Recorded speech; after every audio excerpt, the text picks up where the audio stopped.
Hello everyone. आज के इस वीडियो में हम इंट्रिंसिक इक्वेशन के बारे में डिस्कस करेंगे। ये रिलेटेड है रेक्टिफिकेशन से, जिसमें हम लेंथ निकालते हैं प्लेन कर्व्स का। सबसे पहले डिस्कस करते हैं कि इंट्रिंसिक इक्वेशन क्या होता है, एंड देन उससे रिलेटेड हम एग्जांपल्स देखेंगे, जिसमें हमने एक बार कैटेनरी और सेकंड एग्जांपल में इक्वी एंगुलर स्पायरल के बारे में डिस्कस किया हुआ है। इंट्रिंसिक इक्वेशन क्या होती है? अब मान लीजिए कि ये हमने कोई कर्व बना लिया, ओके, एंड एक फिक्स्ड पॉइंट हमारे पास रहेगा और हमें लेंथ निकालनी है उस फिक्स्ड पॉइंट से किसी भी वेरिएबल पॉइंट तक की। ओके, उससे पहले आप देखो कि जो रेक्टिफिकेशन है, रेक्टिफिकेशन में हम लेंथ निकालते हैं किसी भी प्लेन कर्व की। सपोज करो ये कोई कर्व है और इस कर्व की हमें लेंथ निकालनी है। कर्व ऐसे हो सकता है, ऐसे भी हो सकता है, सिंपल ऐसे हो सकता है। तो ये जो कर्व्स हैं, इनकी हमें अगर लेंथ निकालनी होती है तो हमारे पास डिफरेंट डिफरेंट फॉर्मूलाज हैं, कार्टेशियन में, पोलर में और पैरामीट्रिक फॉर्म्स में।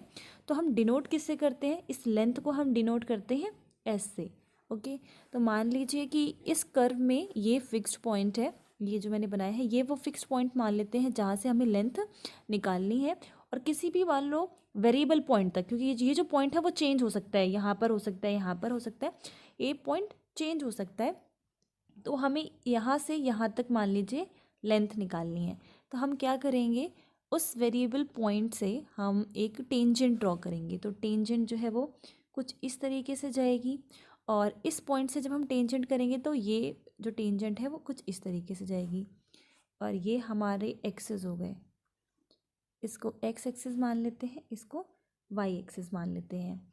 देन ये एक एंगल बनाएगा, जैसे इसके साथ इसने एंगल बनाया जाए, या फिर आप इसको भी वही एंगल सेम दे सकते हो जाए। तो रिलेशन हमें निकालना होता है इंट्रिंसिक इक्वेशन में एस और जाए के बीच का। ये क्या है? एस क्या है? वो लेंथ है प्लेन कर्व की जो हमें निकालनी है, और ये जाए क्या है? एंगल है। तो इन दोनों के बीच का जो रिलेशन होता है, जिस भी इक्वेशन से हमें पता चलता है, उस इक्वेशन को हम बोलते हैं इंट्रिंसिक इक्वेशन। इसको और डिटेल में समझने से पहले एक बार आप देखिए, जैसे मान लीजिए आप लिखते हो x is equals to 2y। Okay, तो ये x और y में रिलेशन बता रहा है कि जो है x जो है वो ट्वाइस है y का। तो ये एक टाइप की रिलेशन है। इसी तरीके से कोई भी इक्वेशन जिसमें s भी हो और y भी हो, ये दोनों हो, तो वो इक्वेशन इंट्रिंसिक इक्वेशन कहलाती है। एस जो है लेंथ इंडिकेट कर रहा है। तो आप देखिए, हमने कहा था कि हम लेंथ निकाल रहे हैं कहाँ से? एक फिक्स्ड पॉइंट से एक वेरिएबल पॉइंट तक। तो ये जो मैंने येलो से मार्क किया है, ये एस होगा, मतलब वो लेंथ होगी। एंड देन ये जो एंगल है, आप देखोगे कि ये जो एक्स एक्सिस ये है, ये एक्सिस और ये जो टेंजेंट हमने फिक्स्ड पॉइंट से बनाई है, वो एक तरीके से दोनों क्या है? पैरेलल लाइंस हैं। ओके, और ये एक्ट कर रही है ट्रांसवर्सल की तरह। ये जो हमने बनाया है, ये लाइन एक्ट कर रही है ट्रांसवर्सल की तरह। तो जो ये एंगल होगा वही सेम एंगल ये भी होगा, क्योंकि कॉरस्पॉन्डिंग एंगल्स होते हैं। तो अगर आप इसको जाए नाम दे रहे हो तो ये एंगल भी वही सेम होगा। तो इन दोनों के रिलेशन की बात हम करेंगे। ओके, अब अगर आप देखो, इन दोनों पॉइंट्स को अगर हम ज्वाइन कर दें, इस पॉइंट को और इस पॉइंट को अगर हम ज्वाइन कर दें, तो एक ट्रायंगल सा यहाँ पर मिल रहा है। ठीक है, और इसका बाहर वाला एंगल जो है वो जाई है। इसको थोड़ा सा हम बड़ा बना लेते हैं कुछ इस तरीके से। ये वो फिक्स्ड पॉइंट है, ये वो वेरिएबल वाला पॉइंट है, और ये इस तरीके से एक ट्राइंगल फॉर्म हो रहा है, जिसका जो आउटर एक्सटीरियर एंगल है वो जाई है। इसका एक्सटीरियर एंगल जो है जाई पड़ रहा है। इस चीज़ को, इस पोर्शन को मैंने यहाँ पे जूम करके बनाया हुआ है। इस एंगल को हम मान लेते हैं थीटा, और इस एंगल को हम मान लेते हैं फाई, या फिर बीटा भी मान सकते हैं। तो हम क्या लिख सकते हैं? That psi is equals to theta plus phi. क्यों? क्योंकि हमें पता है कि कोई किसी भी ट्रायंगल का जो एक्सटीरियर एंगल होता है वो सम होता है उसके अपोजिट एंगल्स का। अपोजिट एंगल्स, ये दोनों एंगल्स हो गए, इन दोनों का सम जो होगा वो किसके बराबर होगा? इस ट्रायंगल के एक्सटीरियर एंगल से। ठीक है, तो ये भी ये रिलेशन भी हमें हम यूज़ करेंगे सेकेंड एग्जाम्पल में। तो आपको ये ध्यान रखना है कि किस तरीके से रिजल्ट आया है। तो इस चीज़ को मैंने यहाँ पे मेंशन किया है। हम एंगल चेंज कर सकते हैं, लाइक अगर आप यहाँ पे बीटा लेते हो तो यहाँ पे बीटा चेंज हो जाएगा। तो ये रिलेशन जो है बेसिकली हमारा जो एक्सटीरियर एंगल का जो अपोजिट एंगल्स होते हैं ना, तो उनके दोनों के सम से हमें जो मिलता है वो हमने यहाँ पर यूज़ किया है। So in short intrinsic equation S और जाई का रिलेशन होती है, जहाँ पर एस जो होता है वो लेंथ होता है किसी भी फिक्स्ड पॉइंट से लेकर किसी भी वेरिएबल पॉइंट तक का, और जो ये जाई है वो एंगल होता है जो हम टेंजेंट की हेल्प से बनाते हैं। तो इन दोनों का रिलेशन इंट्रिंसिक इक्वेशन होता है। तो देखिए इस इंट्रिंसिक इक्वेशन को फाइंड करने के लिए हम सबसे पहले तो एस की वैल्यू निकालेंगे, देन हम इस जाई की वैल्यू निकालेंगे, और इन दोनों को हम देखेंगे अगर एस में हम इसकी जाई की वैल्यू कहीं पुट कर सकें तो इस तरीके से हम इंट्रिंसिक इक्वेशन निकालेंगे। देन जैसा कि मैंने बताया कि रेक्टिफिकेशन में हमने 3 वेज पढ़े हैं। एक तो होता है आप कार्टेशियन में निकालना चाहो, उसके अलग फॉर्मूलेज हैं, पोलर के अलग हैं और पैरामीट्रिक के अलग हैं, जो मैंने रेक्टिफिकेशन वाली वीडियो में डिस्कस किया हुआ है। तो अकॉर्डिंगली हम सॉल्व कर सकते हैं। एंड जो ये जाई निकालने का तरीका होता है वो भी देन वेरी करता है अकॉर्डिंग टू कार्टेशियन यूज़ कर रहे हो तो ये निकालने का तरीका अलग होगा। पोलर हम यूज़ कर रहे हैं फॉर्मूलाज तो उसके अकॉर्डिंगली अलग होगा। तो स्टार्ट करते हैं पहले क्वेश्चन से। अब इस क्वेश्चन में हमें इंट्रिंसिक इक्वेशन निकालना है कैटेनरी का, और इसकी जो जर्नल स्टैंडर्ड जो इक्वेशन होती है वो क्या होती है, y is equals to a cos hyperbolic X by A. So ये किस टाइप का कर्व होता है, जैसे कि आप मान लीजिए 2 पोल्स हैं यहाँ पर, और इन दोनों पोल पे हमने कोई एक चेन हैंग की हुई है, तो वो कुछ इस तरीके से इसकी फॉर्मेशन होगी कि जो इसके एंड पॉइंट्स हैं वो तो यहाँ पे जो है फिक्स्ड हो रखे हैं इस पोल की हेल्प से, और ये जो चेन है वो इस तरीके से हैंग हो रखी है। तो ये जो आपको कर्व मिल रहा है वो हमारा कैटेनरी कर्व होता है, और इसकी इक्वेशन हमने लिखी हुई है। इसकी इंट्रिंसिक इक्वेशन हमें फाइंड करनी है। सो ये जो जाई हमारे पास है इसको हम किसकी हेल्प से निकालते हैं, tan psi is equals to d Y by D x. Okay, तो आप इस tan को उधर शिफ्ट करोगे तो tan इनवर्स में आपको वैल्यू मिल जाएगी। तो इसकी हेल्प से हम जाई निकालेंगे। तो स्टार्ट करते हैं। सबसे पहले आप देखिए क्योंकि ये d Y by D x के इक्वल है तो हम क्या करेंगे, इसको डिफ्रेंशिएट कर देंगे एक्स के रिस्पेक्ट में। So D Y by D X is equals to A will be constant, और कॉस हाइपरबॉलिक का डिफ्रेंशिएशन क्या होता है, साइन हाइपरबॉलिक। तो sine hyperbolic x by A, X by A का दोबारा से होगा तो यहाँ पर आ जाएगा 1 by A. So 1 by A से A cancel, answer will be sine hyperbolic x by A. Now we will find S. तो एस निकालने का क्या फॉर्मूला होता है, दिस इज इक्वल्स टू, यहाँ पर आ जाएगा integral 1 plus d Y by D x, इसका होल स्क्वायर होता है, एंड एक्स के रिस्पेक्ट में इसका इंटीग्रेशन। अब आप देखिए जो एस निकालने के लिए हम जाई निकालने के लिए भी हमें d Y by D x जो है निकालना पड़ा, और एस निकालने के लिए भी d Y by D x की ज़रूरत पड़ती है। तो स्ट्रेट अवे जो हमने d Y by D x निकाला है उसकी वैल्यू को हम यूज़ कर सकते हैं। So this is equals to, अब क्योंकि ये डी एक्स है सो हमने जो है लिमिट इस तरीके से कंसिडर कर ली है, और यहाँ पर आ जाएगा 1 plus integral D Y by D x की क्या वैल्यू थी, sine hyperbolic x by A. So sine hyperbolic x by A, क्योंकि इसका स्क्वायर है तो यहाँ पर हम स्क्वायर लिख सकते हैं। Then we have a formula cos hyperbolic square minus sine hyperbolic square is equals to 1। So इसको जब आप साइन वाले टर्म को हाइपरबॉलिक को इधर शिफ्ट करोगे तो पॉजिटिव में हो जाएगा, तो आंसर क्या आया, कॉस हाइपरबॉलिक का स्क्वायर, और अंडर रूट से कैंसिल हो जाएगा। ठीक है, so this is equals to, यहाँ पर ये आ जाएगा कॉस हाइपरबॉलिक स्क्वायर, इस स्क्वायर को इस अंडर रूट से कैंसिल कर देंगे तो ये आ जाएगा integral cos hyperbolic x by a d x. Then इसका इंटीग्रेशन करेंगे। सो कॉस हाइपरबॉलिक का इंटीग्रेशन किसके इक्वल होता है, sine hyperbolic x by a, और इसका जो इंटीग्रेशन हम कर रहे हैं तो एक्स बाई ए का दोबारा से होगा, और उसका डिफ्रेंशिएशन जो है वो हम नीचे लिखते हैं। सो 1 बाई ए लिखो या फिर ए को आप ऊपर शिफ्ट करके इधर भी लिख सकते हो। अब हम देखेंगे कि अगर जो ज़ाई का जो आंसर है हमारे पास, जो ज़ाई जिसके इक्वल है, अगर हम इसको कहीं रिप्लेस कर सकें तो देखिए sine hyperbolic x by A जो था वो किसके इक्वल आया था, D Y by D x के। Like D Y by D X किसके बराबर है, टेन ज़ाई की, और उसका आंसर हमारे पास साइन ही आया था ना, साइन हाइपरबॉलिक, तो that means tan psi is equals to this. हम sine hyperbolic x by A के जगह पर टेन ज़ाई पुट कर सकते हैं, तो यहाँ पर हमने पुट कर दिया ए इज इक्वल्स टू टेन ज़ाई, और ये इक्वल किसके है, एस के, क्योंकि हम लेंथ निकाल रहे हैं ना, so this is equals to s. और यही इक्वेशन हमें चाहिए थी, इंट्रिंसिक इक्वेशन, जिसमें एस भी हो और ज़ाई भी हो।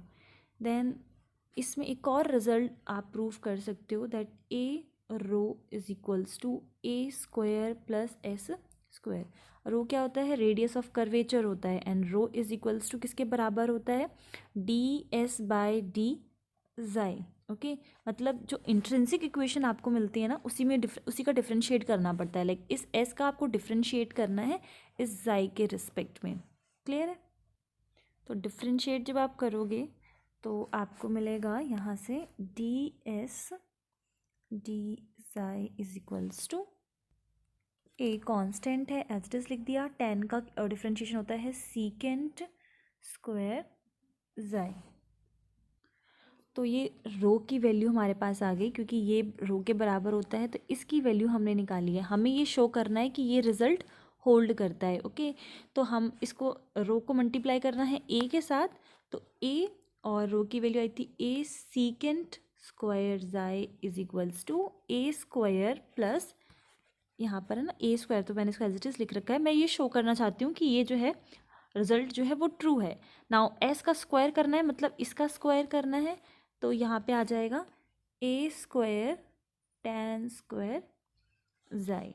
ए स्क्वायर को कॉमन ले लिया, वन प्लस में टेन स्क्वायर ज़ाई, और ये बराबर होता है सीकेंड स्क्वायर ज़ाई के, और यहाँ पर ये भी किसके बराबर है, ए स्क्वायर सीकेंड स्क्वायर ज़ाई। तो ये हमने इक्वल प्रूफ कर दिया। अब आ जाते हैं सेकेंड एग्जाम्पल पे।